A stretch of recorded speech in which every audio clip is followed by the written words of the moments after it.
Hello, everyone. Welcome to The Deep Map. This is Robert Nicholson, your host. The Deep Map is a weekly podcast from the Philos Project that explores the hidden religious and cultural dynamics driving headlines around the world.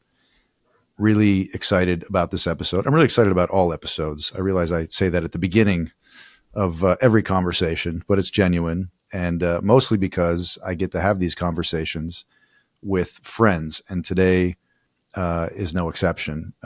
Justin Kron and Todd Morehead have been friends of mine for, almost 10 years. And not just friends, in a casual sense, but also colleagues, and specifically colleagues on a very cool project that we want to talk about today, a film that we worked on together called Hope in the Holy Land. Hope and Holy Land are not two phrases that go together in people's minds these days as we watch the awful events unfold on the ground in the Holy Land following the Hamas massacre of October 7th and Israel's response. But as this film shows, and I think shows better than any other film that I've ever seen, even subtracting from my own bias, there is hope to be had in the Holy Land. And really excited to introduce you to Justin and Todd. Justin, Todd, welcome to The Deep Map. Great to have you here. Yeah, great to be with you, Robert. Yeah, thanks for having me.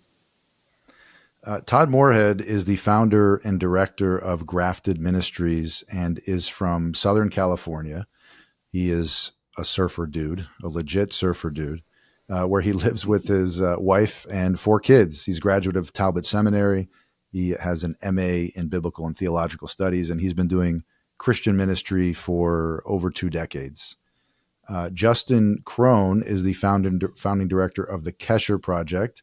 Justin has also been in ministry for over 20 years. He has done a number of things in his life. Hopefully we'll get into that here in the conversation. But much of what he's done is to help Christians get better acquainted with Jesus in his Jewish context and to apply the wisdom of the Bible to their everyday lives. He does a lot of teaching. He does a lot of guiding. He brings trips to Israel, teaches on the ground, and does really a lot of good in both communities, Christian and Jewish, through the Kesher Project. Guys, and of course, very, very happy to be here with my co-host, Dominique Hoffman. Dominique. Thank you, Hello. Robert. How are you? We never ask you how you are. How are you doing? Oh, I'm great. I always enjoy these conversations. They're highlights of my week. I just get to talk to friends about cool things, and it's called work. I want to ask you guys, just to start off, because I think most people haven't seen Hope in the Holy Land. What led you to make this film? It's a very unusual film, and I'm sure in the course of explaining why you made it, you'll get at that. But for people who've never seen it, never even seen the trailer, what was it that brought you to make a film like this? Yeah, I'll dive in on that, Robert. And again, it's great to be with you, especially during these times. It's good to talk to friends who just share the same heart we do about God's heart for both the Jewish people and the Arabs in the Holy Land and the Middle East in general. And really that was kind of what led us to make the film. We both, Todd leads tours to Israel too. He's been doing that for many years. And so we've spent a lot of time getting to know Israelis and Jews and understanding their narrative regarding the reestablishment of the state of Israel and why the land is so important to them, et cetera. And we were seeing that there was another narrative, another perspective from the Palestinians that many within our communities, especially mine at the church that I attended at the time, who were seeing things more through the Palestinian lens. And there was a guy at my church who challenged me. He said, Justin, if your theology doesn't lead you to love your neighbor and your enemy, then there's something wrong with your theology. And when he said that, I was really challenged in that moment because I knew that there was some heart work that I needed to do in my own life regarding my feelings about Palestinians.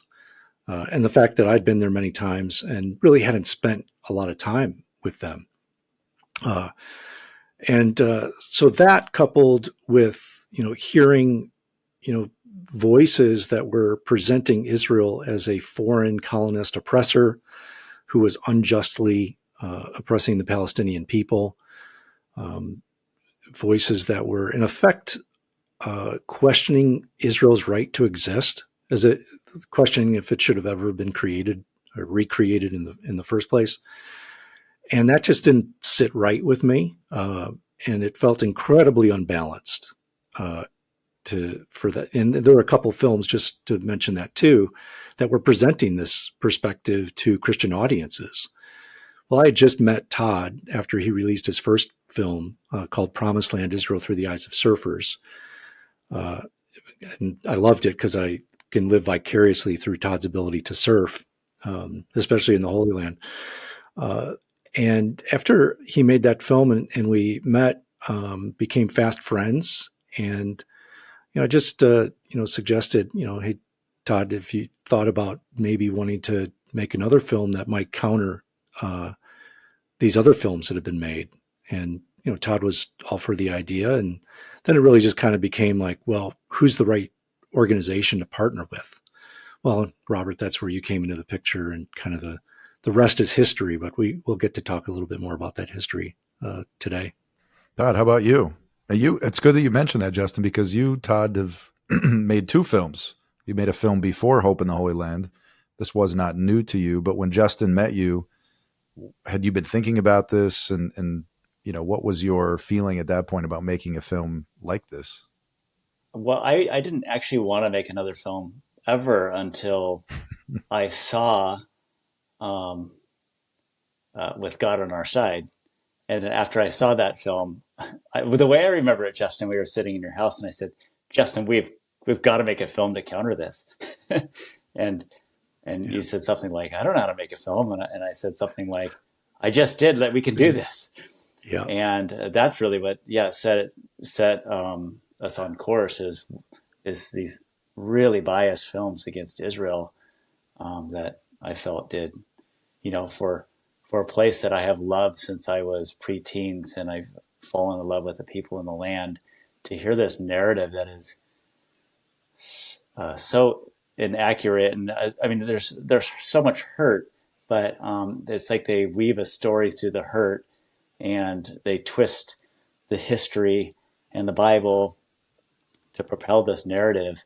And I thought, we need to have a better answer.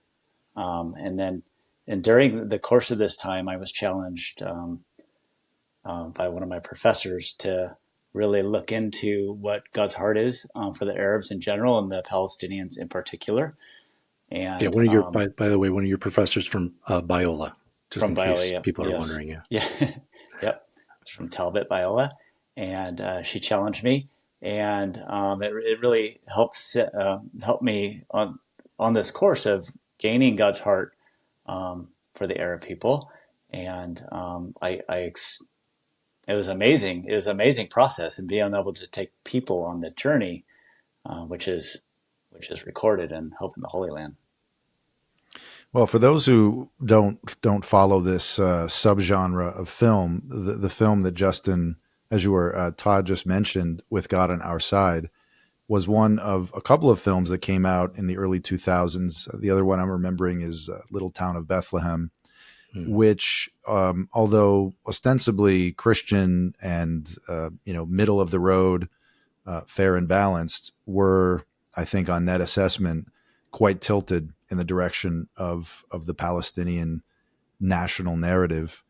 And that, I think, until this film, was pretty much the norm. There were, even going beyond the Christian film market, there have been films that have been pro-Palestinian, and there have been films that have been pro-Israel, and rarely has there been a film that somehow is able to see both narratives and navigate, some path between them.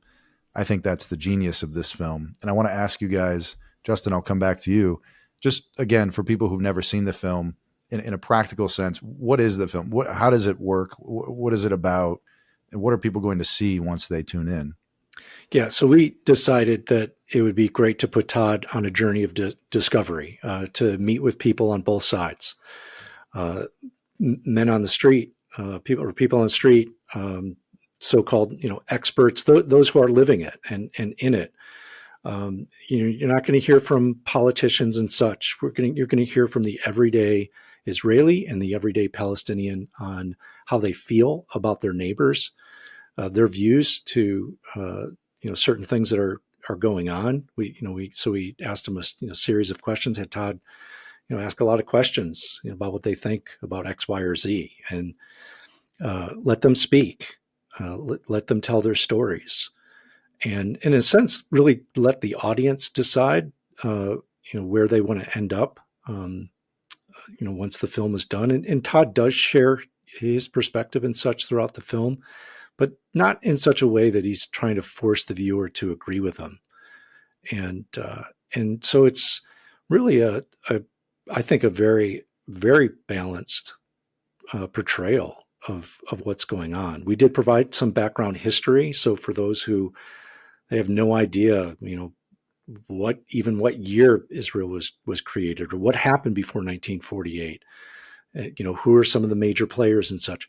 So we did provide historical narrative. We did run that all through the history experts, so that what we were putting on screen was accurate and fair. So people are going to hear some things that might make them uncomfortable in the film about how certain things happen from the Jewish side or the Arab side, and so that's what people are going to experience as they join Todd on this journey.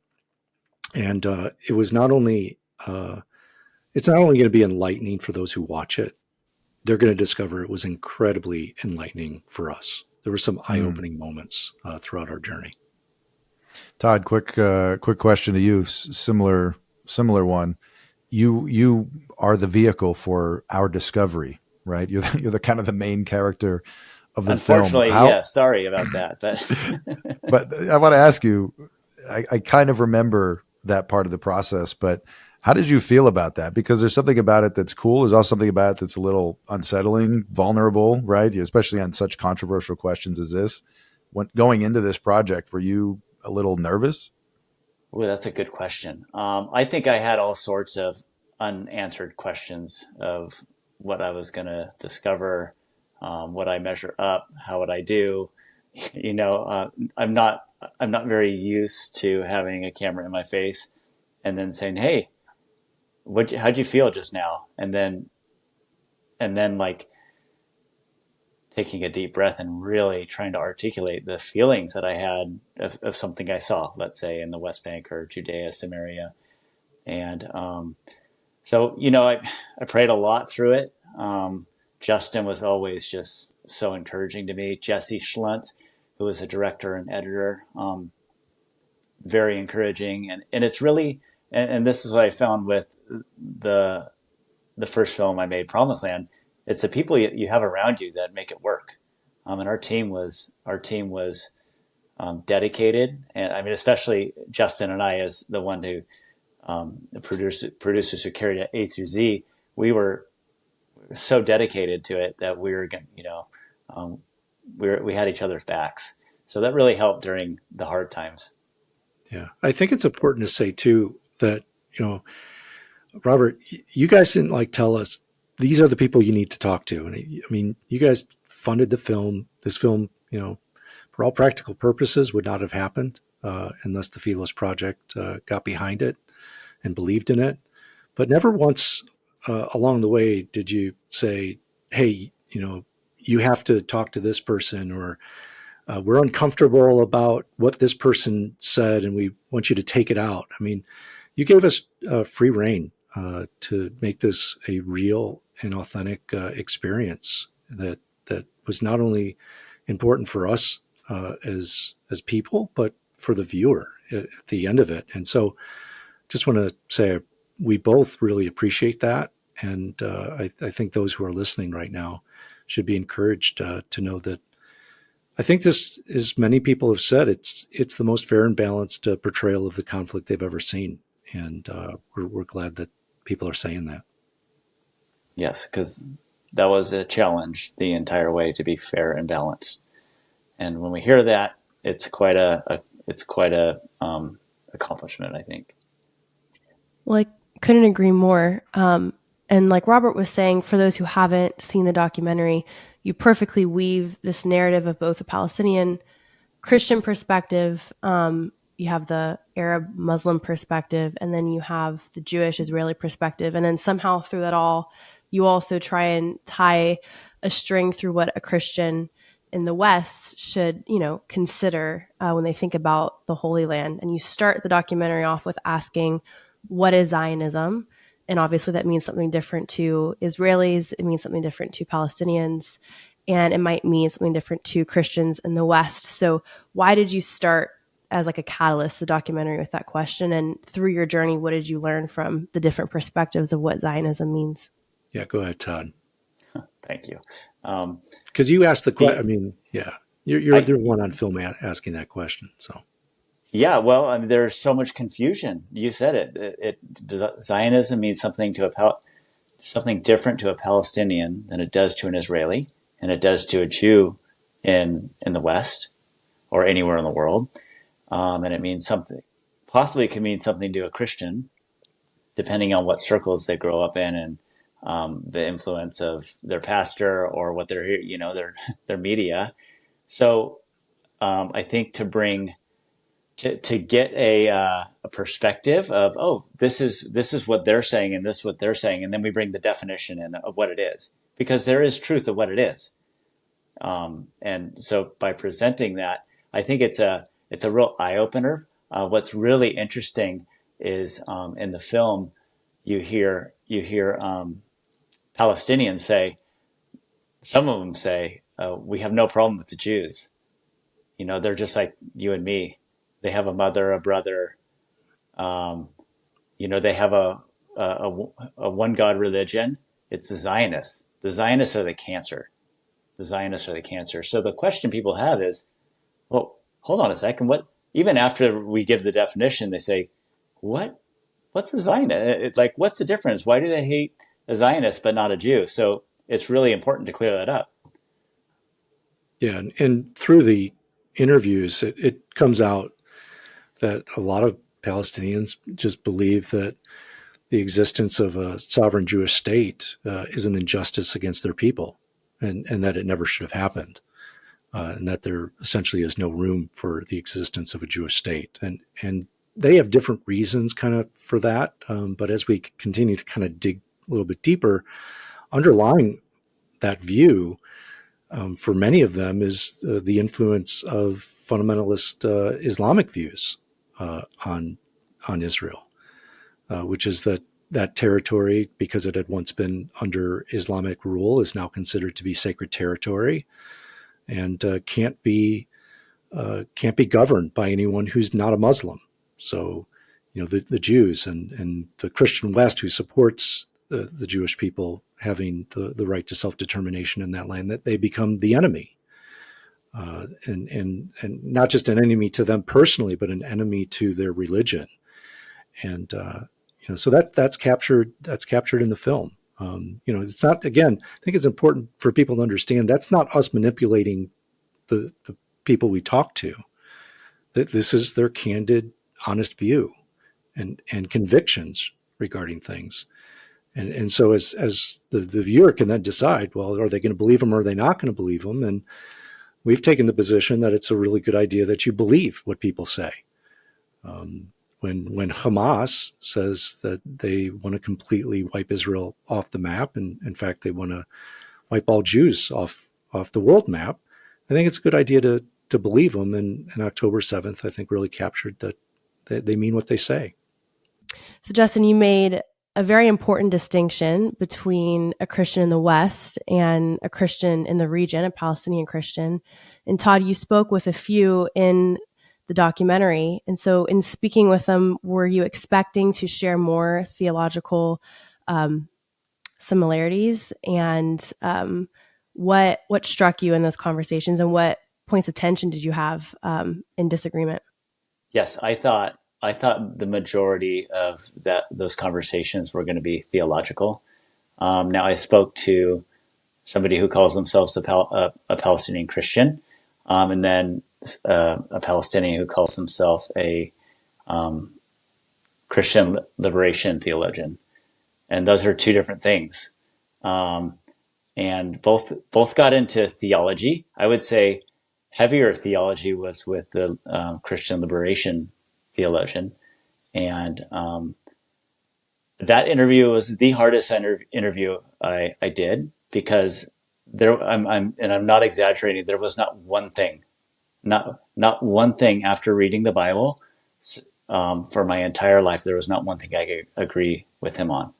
I felt it was extremely challenging. So what I eventually had to let this guy talk, because I'm there to ask questions as well. So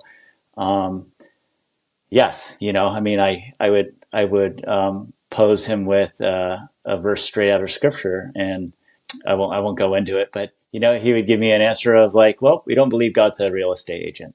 So these things that are like, wow, I mean, he actually might kind of be a real estate agent by some of the scriptures that I read. But there's a statement, there's a theology that goes there that rejects entire swaths of scripture because it doesn't fit the Palestinian liberation interpretation. So it was very difficult. The other conversation I had with the other Christian Palestinian was also difficult. He challenged me in certain ways. And in fact, you'll see, if you watch the movie, I asked him a question, and he got quite heated with me, and he said, I'll give it away. I say, I've heard that the Palestinians are brought up to hate, and it really bothered him. And he said, I worked from the north to the south and all the Palestinian territories, and I've never heard what you're saying. You're completely miscategorizing an entire group of people based on your friends and your network. Yeah, and that question, by the way, was related to, incitement, of violence against Jews. That he said that he had never seen any incitement of any kind, any incitement towards violence towards the Jewish people, in all of the years of work that he's been doing throughout the Palestinian territories. And so it's amazing, because we thought, whoa, let's go, let's do some man on the street interviews and go all over, from East Jerusalem to all areas of the Palestinian territories in the West Bank, and we will ask man on the street interviews, a set of questions to anybody who will talk to us, and you have to watch the film to find out what they say. It was shocking. It was shocking. Some of it made my hair stand up on the back of my neck. Well, what was so cool about those, and you did it, I think, a couple of times in the film, where you took it to the streets and you asked people on the Jewish side as well for certain questions. And what I loved about it was not only how raw it was, right? It wasn't produced, programmed, scripted. It was just people, actual people. But also how you didn't, how can I say, hide the ball, right? So even though some people maybe, even in response to that question, about Zionism or about Jews walking around the West Bank, asking Palestinians, even though you showed some of the rather shocking comments, you also showed some not shocking comments, right? Some comments that were very much against the grain of what the others were saying. And the same on the Jewish side, which I think is intellectually honest and very, very unusual in this space. What I usually see, and I see it with people arguing one narrative or the other, is a manipulation of the data of maybe they'll ask 10 people, maybe only 3 people will say what they want them to say, but they'll show those 3 people like they're the only people. And you guys were, I think, able to shock the viewer as well as let people know, well, there are also dissenters on both sides on these different questions. Yeah. And there's racism on both sides. We capture that. I mean, so people are going to see it all. They're going to get a fair representation of how people on both sides of the conflict feel about their neighbors. And let me kind of drill down a bit, because you mentioned the Palestinian Christians, Dominique, this question you just asked. I want to kind of present you with, kind of the standard narrative, and you guys can point out, what it is that you see as incorrect. What you will hear from a Palestinian Christian, and of course there's such a tiny number of them, even on the ground, is that, look, Jesus was a Palestinian. Okay, maybe he was like Jewish somehow, but he lived in Palestine, therefore he's Palestinian. The first Christians were also Palestinians. The original church, the indigenous church, the most indigenous is Palestinians.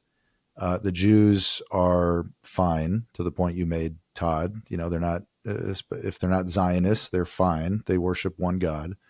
But the idea that Jews would, after centuries sojourning in Europe or somewhere else, would decide collectively to collude with the West, with Western imperialists, the British in particular, to come back, so to speak, and colonize this land is it's not only bad policy or humanitarian injustice. It's also, to some extent, a sin against God. And those Christians out there in the U.S. or in Britain or in France who are looking at their Bible and seeing the Jews as God's chosen people, and therefore drawing a direct line between those passages and the return of the Jews to their land in 1948, are making a gross, misinterpretation of Scripture, of their religion, and they're actually turning it on its head, right? To the point your friend at church made to you, Justin.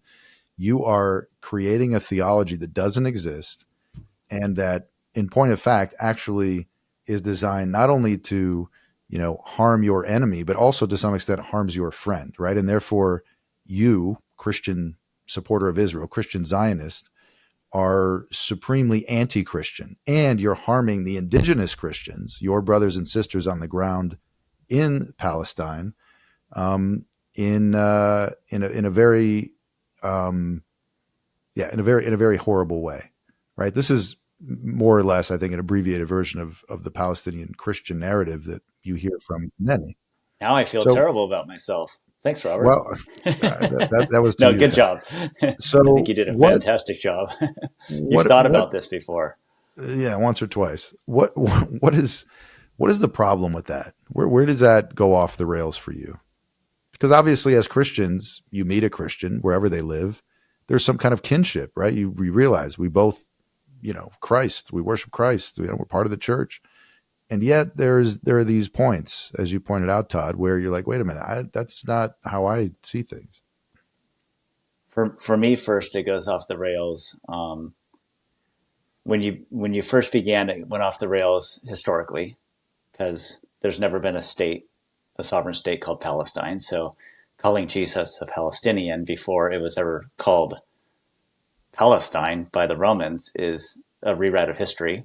And then it goes off the rails, completely off the rails theologically, with mainly a replacement theology lens. When you look at Scripture and you say, well, because the Jews rejected Jesus as their Messiah, God has actually rejected them for all eternity, and there are no more covenantal promises to them. There is no more land promise to ethnic Israel. Ethnic Israel doesn't mean anything anymore. The land of Israel doesn't mean anything anymore, and it's a complete rereading of Scripture, where you quite literally you replace Israel with Gentile Christians. In this case, it's Palestinians. And that, with a little bit of rewritten history, and you get some social justice message in there, you got a winner. That will go a long way, as we can see. We're dealing with the consequences now. Yeah, no, I was just going to say, it's, as Todd said, it's a rewriting of history, and then blaming Christians in the West for supporting an oppressor, that Israel somehow doesn't have the right to exist within their ancestral homeland. And when you start to rewrite the Jews as foreign colonialists, that they don't have a historical connection to that land. When you look at the Bible as really having no historical validity, really, I think does a great disservice, not only to the Jewish people, but it does a great disservice to the Christians who are living there, and convincing them to really not be good neighbors who welcome the return of the Jewish people. I think it's important too to mention, a lot of people seem to disregard that there's been a continual presence of Jewish people in the land even since their disbursement in the first and second centuries. These are people who've been living there for hundreds of years. Why can't they have their own state? Why can't they live in peace with their Arab neighbors who have several states that were created, by the way, out of the former Turkish Ottoman Empire? So, listen, there's a lot to say to, and Robert, I know you I don't know if we're answering your question perfectly, but there's so much here to try to unpack. But the bottom line is, it does no service to Christians to convince them that Jews don't have a legitimate connection to the land, both biblically and historically. It actually really saddens me. And after working on the project and meeting some of these Christians, I pray for them by name, that they would gain God's heart for the Jewish people, because I feel like they're being blinded by the enemy. I feel like they're being ripped off of what God really wants for them. And they've jumped on to a national Palestinian narrative, which is very Muslim. And I just feel like those very few Palestinian Christians who do not fall into the replacement theology category, they and we capture some of these interviews in the film, they have the sweetest hearts. And they say, I'm not saying that these other Christians don't have a sweet heart, right? But I'm saying when it comes to the Jewish people, they say things that will just give you goosebumps, in a good way. Like, whoa, like that is, you feel that way towards them. You have that much love towards them because you know how much God loves them and you see God's plans working out. So yes, I do pray for the day that they would gain God's heart for the Jewish people. Yeah. One of the things I've been mentioning to people lately is I think whatever God is for, and if you believe that God is for the nation of Israel, that if you believe that God is for Jews having the right to self-determination within a portion of their ancestral homeland, if you believe that God isn't against that, then it should be no surprise to you that the enemy is going to rage against it. So whatever God is for, the enemy is going to rage against it. It's going to use every tool within his bag to try to convince you that no, the Jews don't have a right to be there. And the Jews are, committing genocide, or they're ethnic cleansing, or they're colonist invaders, whatever is antithetical to the message of Jews having the freedom to be in their own land. That's what the enemy is going to do. And so that's what we need to be aware of on a spiritual level. And we need to have moral clarity when it comes to who and what Israel really is, and understanding the elements within Palestinian society. And it's not all Palestinians. I think this is very important to say, and the film captures this. But there are elements within Palestinian society who completely, wholly reject the existence of a Jewish state. And that's the battle, the ideological war that we're in the middle of right now. I want to touch on the idea of ideology outside of liberation theology in Palestine. Todd, I noticed one of the parts of the documentary that stuck out to me was you picked up an Arab translation of Mein Kampf. And there is like a point in the documentary where you kind of weave in the narrative of the Holocaust. And now, after 10/7, I think the prevalence of anti-Semitism at a scale that we never thought would ever happen again, never again. We're here where it is happening again. And so what is the legacy of the Holocaust and the right for the Jews, or this desire to self-determine? And what ideological kind of roots in anti-Semitism were prevalent in the conversations you had with Palestinians, maybe outside of just theology? Yeah. So the first question, the Jewish people know the Holocaust very well, and where they were kicked out of all of, they were massacred, right, in Germany and any lands that Germany controlled. And before that, the pogroms and we had the Crusades and the Spanish Inquisitions, and you can go on and on. So they know persecution well, and they were a minority with people without all the rights of a citizen in much of these cases, or their rights were stripped. So I think I really believe that when a Jew lives in Israel, they feel, well, and you hear it even today. We are going to fight for ourselves. We are fighting for our survival. You don't hear them say we are trying to wipe off a people group off the map. No, that is absolutely fabricated. It's a lie from the pit of hell. They will say we are fighting for our very survival. So I think the land of Israel is everything. It's not everything, but it's a major part, plays a major part in the Jewish life. And Justin said it many times. Anti-Semitism used to be, we don't want you Jews living in our land. And now the new anti-Semitism is, we don't want you Jews living in your own land. So where do they go? And then when it comes to anti-Semitism, I was in Ramallah, and I had heard that Mein Kampf, Hitler's book, was a bestseller in not only the Palestinian territories but the entire Arab world.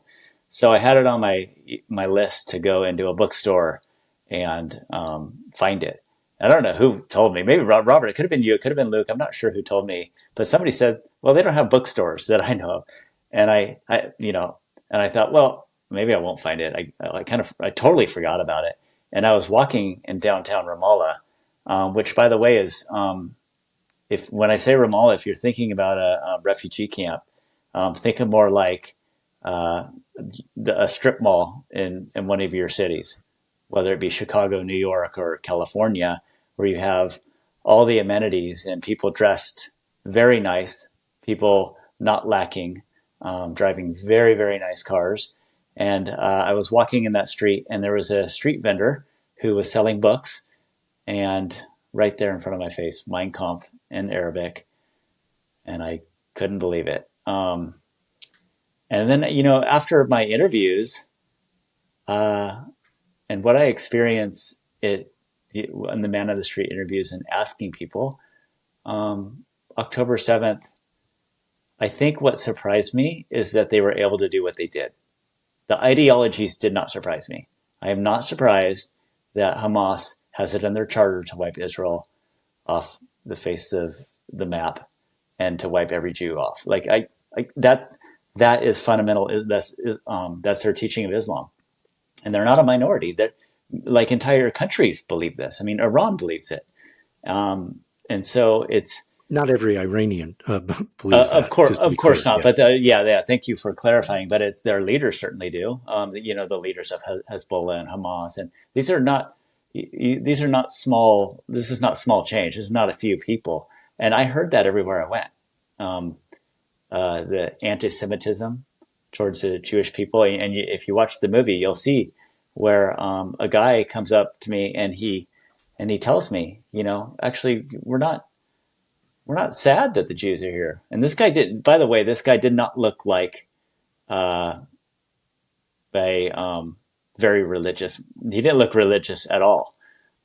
He said, we're not sad that the Jews are here. Actually, we just know, we all believe in the Holy Kron and our Prophet Muhammad, and we know that the end will not come. And he quotes this famous hadith that is in the Hamas charter, and you've probably heard it. And he says, paraphrasing, that the end will not come until the Muslims fight the Jews, and the Jews will be, they'll be killed, and those Jews who are left will be hiding behind a tree. And he says, see that tree over there? That tree will say, a Muslim, there is a Jew hiding behind me. Come and finish him. This is, and by the way, I've spoken to my good friend who's a Palestinian refugee, and he says he's ever since October 7th, every Friday, he's hearing this because he can hear it from his house. The imam is quoting this hadith, which is, it's not from the Kron, it's a hadith. It is authoritative. It's very much authoritative from everything I've read for the Muslim people. So I wasn't surprised at all, and that's what has propelled Justin and I to try to get everybody we know to watch this film. We feel like we've been trying to warn people since it's come out, but now people are like, "Whoa, what's really going on there?" And I really feel that if you watch the film, you'll understand the ideologies that have been there for a long time. They didn't just these radical ideologies too. I think it's important to note that a lot of the other films that have been made about the subject would either marginalize those ideologies or completely ignore them. Mm-hmm. And for us, because they know, right, Justin, those Palestinian Christians know they will be killed. If they say anything about Hamas or the Palestinian Authority, whatever it is, they're done. Right. They can't really talk about that freely. Right. But for us, it was like, how can you make a film about the Israeli-Palestinian conflict without including that perspective? And we didn't have to try hard to include that perspective. I mean, it was actually very easy to capture. It punched me in the face. I mean, it was, it was everywhere I went. Everywhere. Yeah. It's, there's no better example of why the deep map approach is needed than the Israeli-Palestinian conflict. What people believe, what they think is true about the world drives their behavior, which changes society, changes politics, causes wars.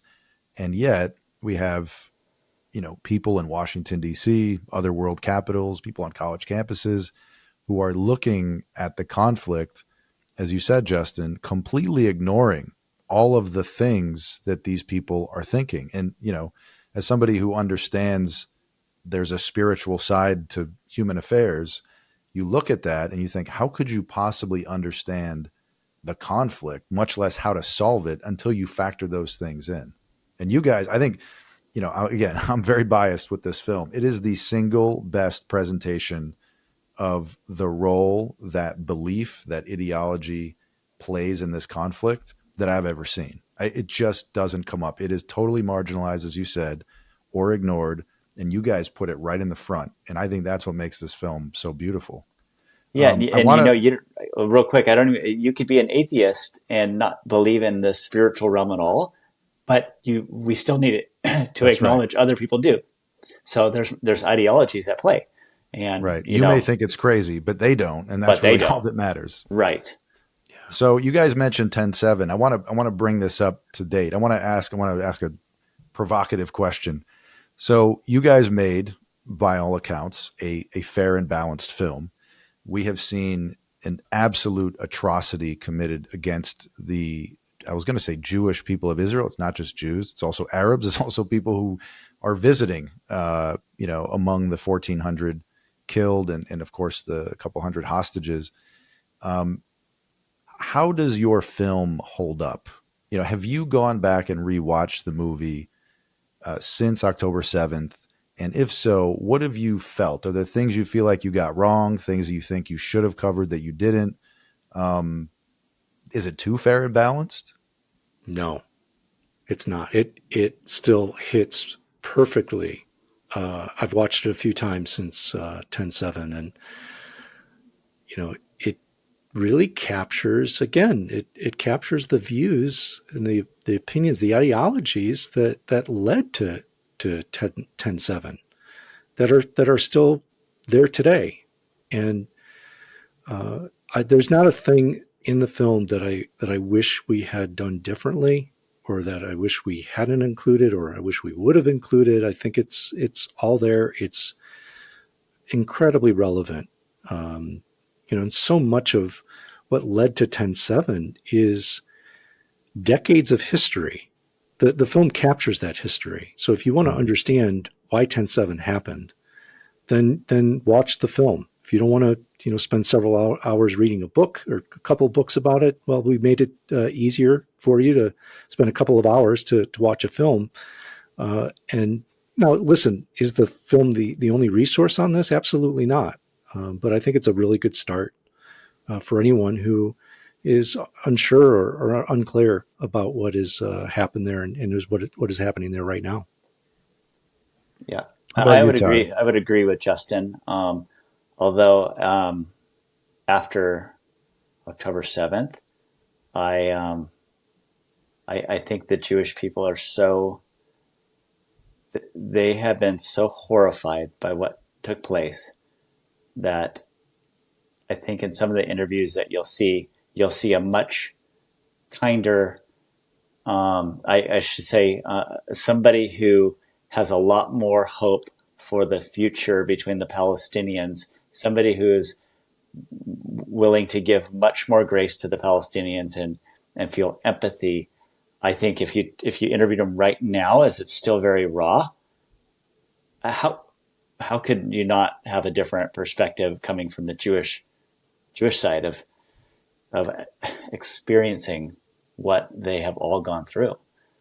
And it's so. I'm talking to personal friends. I just talked to one of my best friends and his wife a couple days ago, and I hadn't talked to her recently, and she said, "I'll never be the same." She didn't even give me context. I didn't need to know. I didn't need any context. I knew what she was saying. I'll never be the same after what happened. And then she went straight into us, and it's like you can see there's pleading in their eyes, and she's saying, "Todd, why does the world hate us? Why does the world hate us?" And I think that's what Jews are asking all over the world. I think Israelis in particular, but Jews in general, because everybody's been targeted now with anti-Semitism.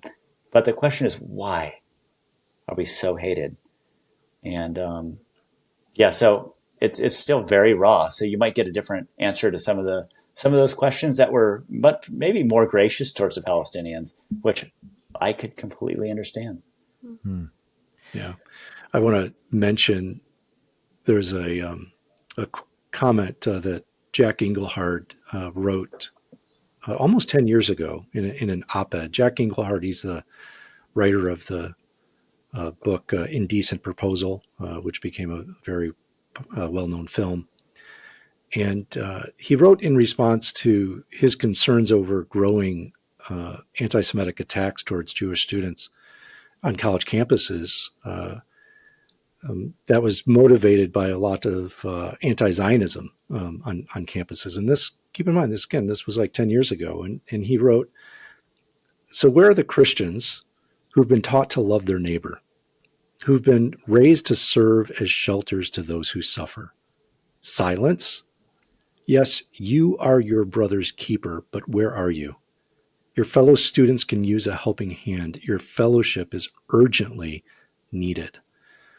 What I think the film does is it demonstrates that Christian fellowship is there, that Christians empathize greatly with what Jews and others, as you mentioned, Robert, went through on October 7th, and that there's got to be a different way.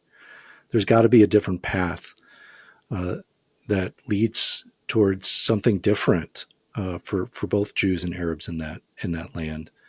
And the film captures those stories of those who are working really, really hard to break down those walls and build bridges of friendship and understanding. And so I think that's one of the most important parts of the film. We're not just going to be it doesn't just talk about the problems. It provides solutions. And so if people care about solutions, if they want to get past the events of October 7th, then I think what they hear and see in the film is going to be very encouraging and very helpful for them. Yeah.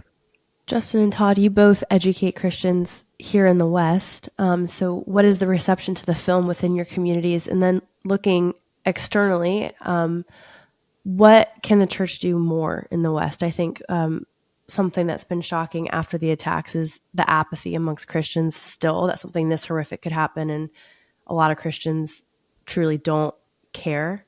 And so what can Christian leaders or pastors do to spread the word or to watch this documentary? What takeaway would you want them to have? Yeah, I'm going to bring up a quote from Bonhoeffer that I think we're all familiar with, and many of the listeners too, where Dietrich Bonhoeffer, pastor from World War II, who was killed before the war ended because of his stance against the Nazis. He said, "Silence in the face of evil is evil itself. Not to speak is to speak. Not to act is to act." So my challenge to Christians, especially to Christian leaders, is now is the time to speak. Now is the time to act. If not now, when? And part of that includes getting educated. Certainly watch the film, listen to the Deep Map podcast. There's so many fantastic resources out there to help you. But you can't just sit there in your office and think about it. Now's the time that Christians need to reach out to their Jewish friends and neighbors. I've got a friend who just bought the Blu-ray of the film and sent it to his local synagogue with a note just expressing his solidarity and just his concern for the Jewish people in Israel and the Jews who are experiencing anti-Semitism now. And so this is what I think needs to happen. We need to move beyond the walls of our churches and truly demonstrate God's love for those who are suffering. Yeah, it's a great time for Christians to reach out to any Jewish person that they know and ask them how they're doing. I've heard personal stories of, they need friends right now. They're looking for people who will be their friend and be with them and for them. And I think that's what we need to wake up to as Christians. And, unfortunately, I don't think this is going to go away. Anti-Semitism is not just going to go away. Like October 7th was a one and done. The Holocaust is one and done.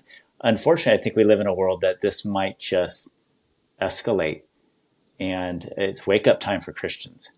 Wake up, get educated, read your Bibles, know what's going on, watch the film, read books, and reach out to your Jewish neighbors and be praying for all of Israel, for Palestinians.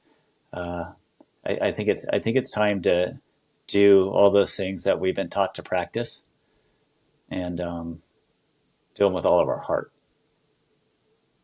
I think it's so great that you guys are pointing out some very simple but tangible acts of friendship. What you said, Todd, reach out to a Jewish friend, ask them how they're doing. Justin, you mentioned somebody, I think it was you, sent the Blu-ray to the synagogue, said, "Hey, I'm thinking about it." I mean, I think so many of us, in thinking about the Israeli-Palestinian conflict, we're like, all right, so what's the solution? What policies should we, two-state or one state? It's actually very, very simple, much more street level. I think what we're called to do is exactly what you're talking about: a text message, a phone call, a knock on the door, a letter to the synagogue. That incarnational approach to friendship that I think Christians often, being so cosmically minded, just sometimes, leave by the wayside. Like you said, we tend to sit in our offices and think about it, ponder the solution, when really what's in order is a text message. And I think for Christians who wonder why this is so important, it's important to point out, I think, the very tangible connection for them in this, right? This concerns us as Christians. I have a tree in my backyard. It's a big tree, a nice tree, so nice that I built a little tree house for my kids in it.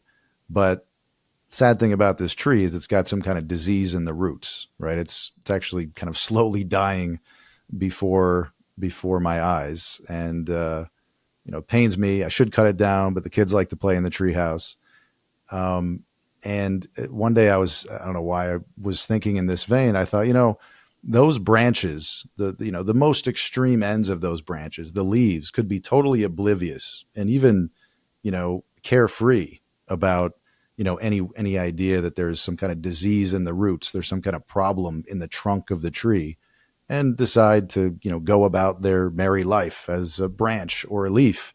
But sooner or later, that corrosion in the roots of that tree is going to bring down the whole thing, themselves included. And as Christians, we're told specifically in black and white from Paul in his letter to the Romans that we as Christians are branches and that the Jewish people is the root of the tree, right? The whole thing lives or dies on the root. And yet so many people are walking around having theological debates and doing Christian ministry almost as if that one fact doesn't matter. And I don't know that people do it intentionally. In fact, I'm sure they don't. I think they don't think about it much. But if there's one thing that Christians could get right that would send a ripple effect throughout the whole church, I think it's this one thing. I don't know what you guys think. Yeah. It's very simple. Right. Yeah. Very simple. Real quick, with the tree analogy, Paul says, you do not support the root, but the root supports you. So don't be arrogant over it. And what happens very basically, you basically said it. If a tree is severed from its roots, it dies. So what are we doing? Let's get back to our roots. Not in a weird way, right? It doesn't have to get weird. We can just celebrate everything God's given us through the Jewish people. He's given us, as Christians, he's given us the entire Bible, Old and New Testament, and he's given us the Messiah of the world, and a lot more, cell phones and all the technology too. Think of all that Israel's done to be a blessing to the whole world. Listen, Israel, as we all know, is not a perfect nation. No nation is. But just think about all the good that they've done for the world. And listen, I think what's best for Israel is also what's best for its Arab neighbors and its Arab citizens. So if you really do care about the Arabs, you want to see a strong and flourishing Israel. You talk to the Arabs who live in Israel, they very clearly, made it known to us, we like it here. And, we don't want to live in a Palestinian state or in an Islamic controlled country. They don't like it, the idea of being in a country like that won't give them the same rights and privileges and such that they have in Israel. So if you really care about people, if you really care about both Jews and Arabs, then you care about supporting Israel's right to exist. Well said. I want to ask you guys one quick question and then close with some pretty cool news, special offer from the Philos Project and you guys as well. You guys have been working most recently on a docu-series. Tell me about that. Yeah, so we had so much additional content that we weren't able to include in the film. Really strong, just quality content. Some fantastic interviews with some of the subjects in the film that just couldn't make it in. So it's been on our heart for a while to use that content to create a 6-episode series. We got that started this past year, earlier this year. This is being recorded in 2023 at the end of the year. And so we did the first episode, just decided that the first episode should be should focus on radical Islam. It released September 1st. So as you can imagine, it's incredibly relevant to the current situation. And so the plan is to get those done as quickly as we possibly can. It'll include, not only new content related to the interviews that we did, but we're also including new historical narrative and such, new animation. And so I think people are going to find it incredibly helpful to watch it, even if it just ended up being the first episode. We never got the other 5 done, which we're going to absolutely get them done. Just that first episode alone is really helpful. Some people have even said to us that they like the episode more than the film. I wasn't sure whether to. How dare you say that? Yeah, how dare you say that? So, and thank you. Yeah, but thank you. Yeah. Thank you. So yeah, definitely check that out if you want more.